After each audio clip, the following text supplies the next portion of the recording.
Okay, so once we have the inverse trig functions defined and we can just sort of find their values individually, the next question, I guess, is sort of what can we do with them?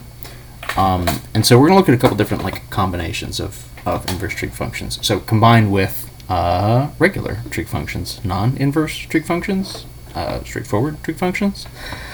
And so first are some inverse property types. And so we're just going to run through some of these as examples, really, because the sort of main takeaway here is not necessarily to take anything for granted. So if, for example, you do the sine inverse of root 3 over 2 or something. The idea here is, in some sense, right, the sine function and the inverse function should just undo each other, and we should just end up right back at root 3 over 2. That's kind of what we would expect to happen without really thinking about it too hard. Isn't that the whole point of these things?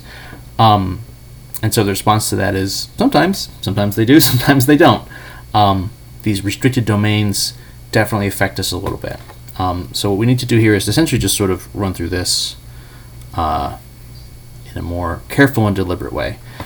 So this sine inverse is going to be an angle, right, if we go unit circle style. So what's the angle? Quadrant 1, where our sine function is going to hit root 3 over 2. The answer is, of course, the classic angle, pi over 3. And so then what happens here is I'm really doing, okay, the sine of that angle. So I've got an angle from the inverse. I'm just going to sub it into the sine function. And then okay, lo and behold, probably the least surprising possible result is that we're just going to get root 3 over 2 back again. Didn't you just say that we're not necessarily going to get that? And the answer is, yeah, I did say that. That doesn't mean we're not going to have this happen sometimes. Maybe even most of the time. So let's flip this around a little bit. Okay, so what if I do inverse on the outside? So let's do sine inverse. Let's do sine of pi over 3. Let's take this same angle. Let's just sort of flip the roles of the inverse and the sine function, right? The whole idea is, in theory, we should be able to sort of flip these and sort of stack them inside and outside of each other, and then just kind of have them cancel each other out. And this, in theory, should take us back to this angle pi over 3. Okay, so what the heck, right? Unit circle style. What is the sine value at pi over 3? Well, extremely unsurprisingly, it's going to be root 3 over 2, right? Didn't we just talk about this? So now this is supposed to be the sine inverse of that same value, sine inverse of root 3 over 2. So, okay, surely something interesting is going to happen here. Something unexpected, a little twist. But no, not yet. The twist is that there is no twist yet, I guess. So what's the sine inverse of root 3 over 2? So what's the angle, right, where this is going to happen? And we literally just did this. The angle is pi over 3. Okay, so this is pretty unsurprising so far. This is more or less doing exactly what we would expect. So here, the rule of threes says this third one, there will be a twist. I've sort of set you up with two things that sort of go as expected.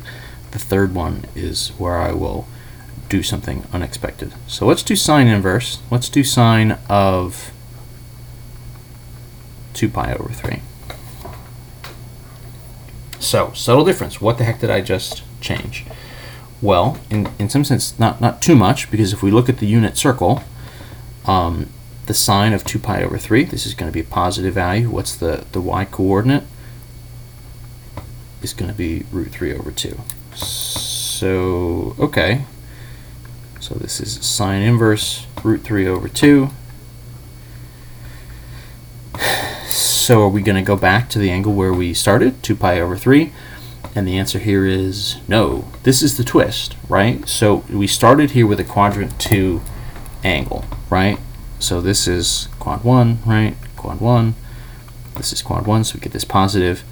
This guy was quadrant 2. And so if I take a quadrant 2 angle and I get my value, and I put it back into the inverse, what I'm going to get out of this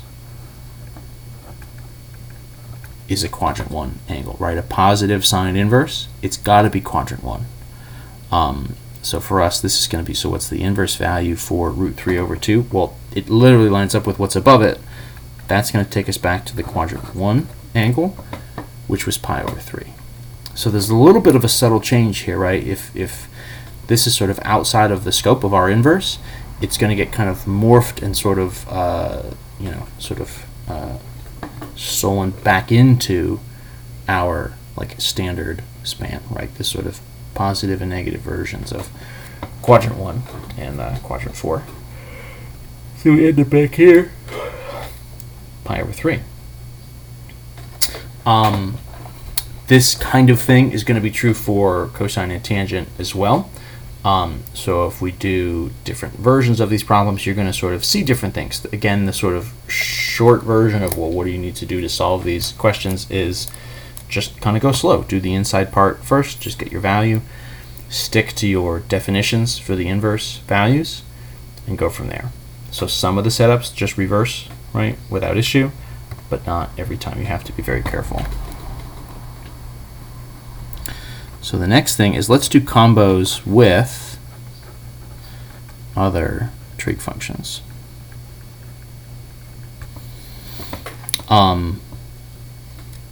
These are kind of fun. These I think are particularly fun. And so what we're going to do here is, let's just sort of put one up here. Let's do the cosine of sine inverse of 1/2. Right? No big deal.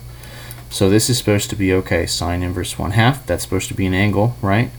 The angle where I'm going to get sine is 1/2, so that's quadrant 1. That's going to be pi over 6. So then this is really going to be the cosine value at that angle, at pi over 6. So cosine at pi over 6 is going to switch our value around, right? Just, again, kind of unit circle style. That's going to get us a root 3 over 2. So I can kind of jump between different functions if I can figure out what this angle is. Not too wild. What's more interesting here is that if I actually take this and do it not necessarily based on one of these standard values. So what if I do something like the cosine of sine inverse? So instead of 1/2, what if I do 1/3?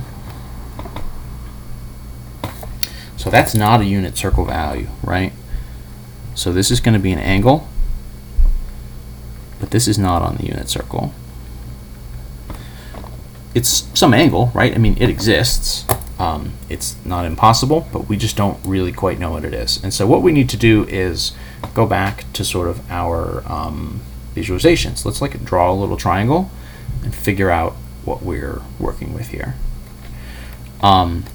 So what do we know? This is a positive, so this would be like a quadrant 1 angle. So I can kind of draw it. I'll do just a little kind of micro sketch, right? And sine value, right? So this is the angle where sine of the angle would give us positive 1/3. So this should be a y value over a radius. So this is sort of positive 1 in the y, and then our radius is 3. So I'm getting maybe something kind of like this. My kind of angle is in here. The y value we said is 1. My radius value, my hypotenuse on the triangle, would be 3. This is sort of going back a little bit, right? This is our SOHCAHTOA type stuff. I can do just like usual Pythagorean theorem kind of stuff to get my x. This would be, right, x squared plus 1 squared is 3 squared. X squared plus 1 is 9. X squared would then be 8. X would be root of 8, which would simplify down to root 2. Is this positive or is this negative? Well, which quadrant are we in, right? We're in quadrant 1. So x is positive, y is positive, the radius is always positive. So I can just sort of fill this in. And when I do that, this allows me to then do sort of the cosine of this angle, right? Cosine of this angle. And so what would that be? That would be my new x value, 2 root 2 over the radius, which is 3. So this becomes kind of like an older type problem. This is sort of the type of problem we were doing in 5.2 and 5.3, right? We're just getting there in a little bit of an unexpected way.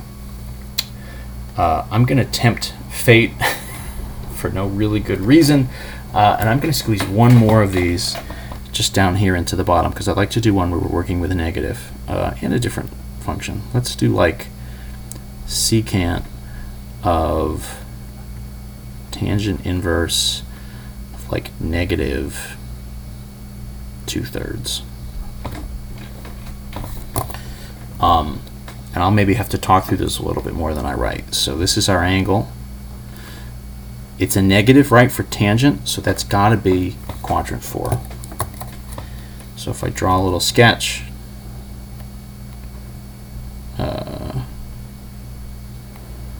right, we're here. This should be the angle, right, where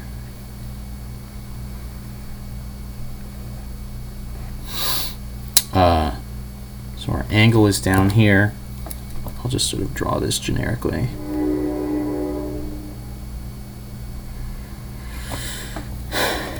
Tangent, right, should be the y value.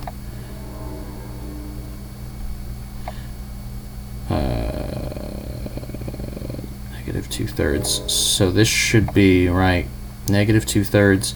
This should be our y value over the x. In quadrant 4, the y value is negative, right? So this is going to be a negative 2. The x value is 3. This is sort of obviously not to scale, but we'll have to live with that for now. If I do a quick little Pythagorean theorem, we're going to see, right, sort of negative 2 squared plus 3 squared would be this r squared. This is, right, 4 plus 9. What this is going to amount to is that my radius is going to be root 13. So what I'm doing then is I'm doing secant of this angle. Secant is the reciprocal of the cosine function, so that would be the hypotenuse divided by the adjacent. So that for us is going to be this root 13, this sort of missing value, divided by the x value, which is my adjacent, which is 3. So I'm going to get root 13 over 3. It's positive, right? Even though the tangent inverse was sort of based on a negative, what I'm getting out of this is a positive value because secant is based on cosine, which in quadrant 4 is going to be positive. So we're drawing triangles, and they depend on the quadrants. So we're doing some older SOHCAHTOA type stuff, kind of fun, drawing triangles. That's always fun for me. And put them all together. It's a nice little sort of unexpected sort of trip back to our geometry origins, which is always nice. And that's what happens in section 5.7.